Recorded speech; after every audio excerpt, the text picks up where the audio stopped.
ओम ब्रह्म सत्यम सर्वाधार। नव वर्ष संदेश। प्रभु प्रेमियों, नव वर्ष 2024 की शुभ आरंभ बेला पर आप सभी को ओम ब्रह्म सत्यम सर्वाधार। जैसा कि आप सबको विदित है कि नव वर्ष का आगाज हो गया है। सभी अपनी अपनी पसंद के अनुसार नया साल मनाते हैं। देश विदेश में होटल बुक किए जाते हैं। रंगारंग संगीत में प्रोग्रामों का आयोजन किया जाता है। डांस पार्टियों का आयोजन होता है। अब प्रश्न उठता है कि क्या नए साल का आयोजन केवल मौज मस्ती करना भर रह गया है? क्या हम पुराने सनातनी संस्कार, हवन, यज्ञ, सत्संग के आयोजनों को भूल बैठे हैं? संतों की यह धरती भारतवर्ष, हम अपने संतों के उपदेशों को भूल बैठे हैं। आओ आज हम फिर से सत्पुरुषों के उपदेशों के अनुसार नववर्ष मनाने का संकल्प लेते हैं। हम अपने गत वर्षों के जीवन की समीक्षा करें। हमने पिछले वर्षों में क्या क्या गलतियां दोहराते रहे हैं, जिस कारण हमारा जीवन नहीं बदल पाया, हमारी सकारात्मक सोच नहीं बन पाई, हम मानवता के मूल्यों को नहीं समझ पाए हैं। आइए आज हम इस शताब्दी के सतपुरुष सतगुरुदेव महाराज मंगत राम जी महाराज के नियमों पर चलकर अपने जीवन को सफल बनाएं। महाराज जी ने वाणी में फरमाया है, घड़ी अमोलक सौगुनी, जो प्रेम भगत चित आए, मंगत लाभ इस देह का, पल पल लयो कमाए। गुरुदेव की कथनानुसार नववर्ष की मंगलमय शुरुआत के लिए प्रभु परमेश्वर को हृदय की गहराई से याद करते हुए नववर्ष को आरंभ करें। मनुष्य जीवन प्रभु परमेश्वर की अनमोल देन है। इसे सार्थक करने के लिए सतगुरुदेव जी ने अपने अमली आदर्श जीवन द्वारा जो हमारा मार्गदर्शन किया है तथा वाणी एवं वचनों द्वारा जिन नियमों को जीवन में धारण करने की प्रेरणा की है, आइए नव वर्ष पर यह संकल्प करें कि हम भी इन नियमों को अपनाकर जीवन को सफलता के मार्ग पर आगे बढ़ चले। सतगुरुदेव जी ने आत्मिक उन्नति के लिए 5 नियमों को जीवन में धारण करने का उपदेश फरमाया है। वह 5 नियम है: सादगी, सत्य, सेवा, सत्संग और सत्सिमरण। सादगी, लिबास, खुराक और विचार को सादा करने का नाम सादगी है। सादगी के बारे में महाराज जी ने वाणी में भी फरमाया है, सादा खावन सादा लावन, सादा बचन विलास, मंगत रहनी देव की, जो पाए तो पाप विनाश। खुराक सादा खाने से सेहत अच्छी रहती है, बुद्धि निर्मल होती है और मन की वासना पर काबू पाने की शक्ति प्रकट होती है। जिसकी खुराक सादा नहीं, यानी मांस, शराब और अन्य नशीली चीजों का आदी है, वह कभी भी असली खुशी को हासिल नहीं कर सकता। जिसकी खुराक सादा नहीं, वह कभी भी सच्चाई को हासिल नहीं कर सकता। मांस, शराब और मुनस्सी चीजों के इस्तेमाल करने से गर्व और गुस्सा ज्यादा बढ़ जाता है। खुद गर्जी में आकर बड़े से बड़े अत्याचार को धारण कर लेता है। महाराज जी ने वाणी के माध्यम से आहार के बारे में सचेत किया है। जीभा की रस नामही मत हो वो गलतान, मंगत कुंडी नरक की जीव करे हैरान। जैसा आहार व्यक्ति करता है वैसा ही रक्त बनता है और उसी के अनुसार वीरज बनता है और उसी के अनुकूल वंश चलता है। तो महाराज जी आगे फरमा रहे हैं कि यह शरीर एक महान कर्तव्य के लिए मिला है, भोग भोगने के लिए नहीं। शरीर के सुखों को मर्यादा के अंदर रखो। जो मर्यादा का आहार व्यवहार करता है वही आराम में रहता है। सादे लिबास के बारे में महाराज जी फरमाते हैं कि जीव को लिबास सादा पहनना चाहिए। लिबास जीव तन ढकने के लिए पहनता है, इसलिए ऐसा लिबास धारण करना चाहिए ताकि शरीर ढका रहे।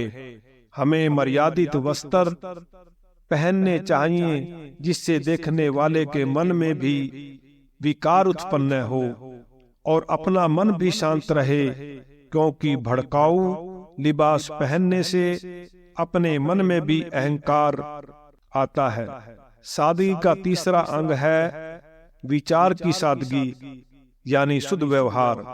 विचार की सादगी यह है कि हर एक से निष्कपट होकर विचार करना, दिल में ईर्ष्या न रखना, साधारण विचार विमर्श करनी जिसमें पक्षवाद न होवे और वचन सोच करके उच्चारण करना। इससे अपना मन शांति पकड़ता है और दूसरों को भी सुख मिलता है और बहुत अजाबों यानी दुखों से रिहाई मिलती है। खुराक और लिबास का असर मन पर भी पड़ता है, इस वास्ते उनकी सादगी निहायत जरूरी है जो कि असली खुशी देती है। आहार और व्यवहार की पवित्रता खास ध्यान देकर चलोगे तो कभी दुख नहीं देखोगे। जीव के कल्याण का दूसरा नियम सतगुरुदेव जी ने फरमाया है सत, यानी सत करतार झूठ संसार। सत के मानी यह है कि जो चीज हमेशा दायम कायम है उसकी तलाश करने की कोशिश करनी और उसी के मुताबिक अपने जीवन को बनाना। हर एक का सही विचार करना, हर एक बात को सही अमल में लाना, यह सत्य का स्वरूप है। अपना बोल तोल हर पहलू में सच्चा रखना, यह सत्य का स्वरूप है। सत्य ही साधन है, सत्य ही धर्म है, सत्य ही शांति है। सब संसार मिथ्या है, सत्य एक ईश्वर है। इस विश्वास को धारण करना सत्य की असली पूजा है। जो आदमी सत्यवादी नहीं वह अपनी अकल का चोर और मक्कार है, वह कभी भी अखंड शांति हासिल नहीं कर सकता। सत्य के धारण करने से शील, संतोष, उदारता, प्रेम और समता प्राप्त होती है जो अति ही विकारों को नाश करने वाली है। यह ही गुण व्यक्ति को मुक्ति के देने वाला है। सत्य के बारे में महाराज जी वाणी में भी फरमा रहे हैं, सत ही सार जगत में जानो, परम आनंद सुख राशि, मंगत सत कमावे गुरमुख, कटे कर्म की फांसी। सत्य के कारण इतिहास में भी जिन्होंने अपने जीवन में सत्य अपनाया उनका नाम अमर हो गया। कैसे? सत के ताई दाता होया, हरि चंद सतदानी, राज त्याग के लई गुलामी, जाय शमशान करी निगरानी। सत को राखे मोर ध्वज ज्ञानी, पुत्र कियो बलिदाना। भगत प्रहलाद सहवे दंड भारी, मन साची सार पहचाना। सात विचार के निर्दय हुआ, राजा जनक ज्ञानी। मुनि सुख देव त्यागी माया, गर्भ में सत पहचानी। आत्मिक उन्नति का तीसरा मुख्य साधन है सेवा।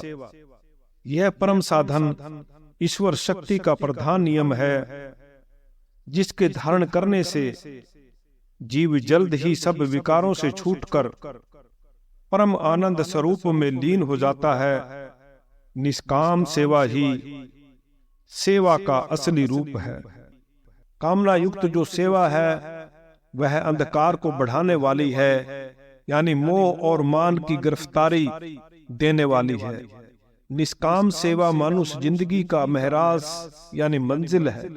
जिस तरह पवन, पानी, धरती, सूरज और चंद्रमा अपने फर्ज को जानकर हर वक्त सेवा में लीन रहते हैं, इसी तरह मानुष के लिए भी लाजमी है कि अपना फर्ज जानकर दूसरों की सेवा करें, तब ईश्वर के हुक्म को मानने वाला हुआ।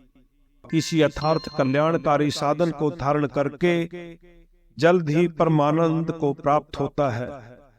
धन, मन, तन तीनों को सेवा के मार्ग में लगाने से जीव विकारों से छूटकर अविनाशी खुशी को हासिल कर लेता है। सेवा के बारे में महाराज जी वाणी में फरमा रहे हैं, जीवन का ये लाभ है, जो पर सेवा चित आए। मंगत जाय सब दूषणा, अंत मंगल को पाए। अपना शीस त्यागिए और जीवन के ताई। मंगत सेवा धर्म ये, साचे हर जन पाई। आत्मिक उन्नति का चौथा मुख्य साधन है सत्संग। सत्संग के समान सुगम और कोई कल्याण का साधन नहीं है। सत्संग ही मुक्ति की नौका है। सत्संग से ही सत असत का निर्णय मिलता है। सत्संग से ही प्रेम और एकता पैदा होती है। सत्संग से ही अपने बुरे भले का विचार हो सकता है। सत्संग से ही परम शांति को प्राप्त होता है। सत्संग ही असली धन है। सब धर्म की जड़ सत्संग ही है। हजारों वर्ष की तपस्या इतना फल नहीं देती जितना कि 2 घड़ी का सत्संग से लाभ होता है। महाराज जी सचेत कर रहे हैं कि जिस जगह सत्संग का विचार नहीं, वह जगह और वह मानुष एक दिन तबाह हो जाएंगे। महाराज जी वाणी में के माध्यम से भी सत्संग के बारे में फरमा रहे हैं, आवागमन के चक्र से सोनर पावे छूट। मंगत मिल सत्संग में, जो नाम अमीरा सलूट। भरम रूप संसार में, सत संगत नौका जान, मंगत नित पधारिए, सुनिए निर्मल ज्ञान। आत्मिक उन्नति का पांचवा मुख्य साधन है सत सिमरण। सत सिमरण इंसान से देवता बनाने वाला है, नास्तिक से आस्तिक बनाने वाला है, चंचल मन को निश्चल करने वाला है, मानुष जिंदगी को पवित्र करने वाला। ईश्वर कानून की कुंजी सत्सिमरण ही है। सुबह व शाम जरूरी कुछ वक्त ईश्वर का सिमरण करना चाहिए। सिमरण की महिमा महाराज जी ने वाणी के माध्यम से फरमाई है। रुच रुच प्रेम कमायो, प्रभु के सिमरन माई, मंगत समाने ही आएगा। जब माटी में लीन समाई, लाख 84 जंत में मानुष देह परवान, सिमरन साचे नाम का, इसमें मिले निधान। प्रभु प्रेमियों, जिस प्रकार एक बच्चा अपनी पढ़ाई सबसे पहले प्राइमरी क्लास से आरंभ करता है, दूसरी स्टेज में मिडिल क्लास, तीसरी स्टेज में हाई स्कूल यानी मैट्रिक क्लास, चौथी स्टेज में स्नातक की डिग्री और पांचवी स्टेज में स्नातकोत्तर की डिग्री प्राप्त करके अपनी पढ़ाई पूरी करके अपना जीवन, अपना मुकाम हासिल कर सकता है।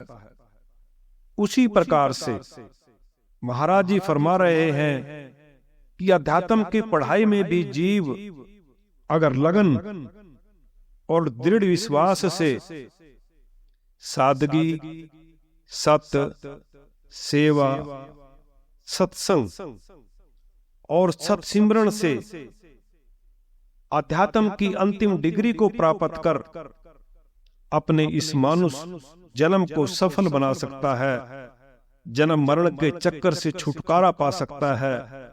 आइए इसी संकल्प के साथ हम अपने नए साल का शुभारंभ करने का निश्चय करें। महाराज जी ने वाणी में अपना निर्णय सुना दिया। खल बुद्धि को धार के हीरा जन्म गवाए, मंगत बिन हरि भगत के अंत सभी पछताए। ओम ब्रह्म सत्यम सर्वाधार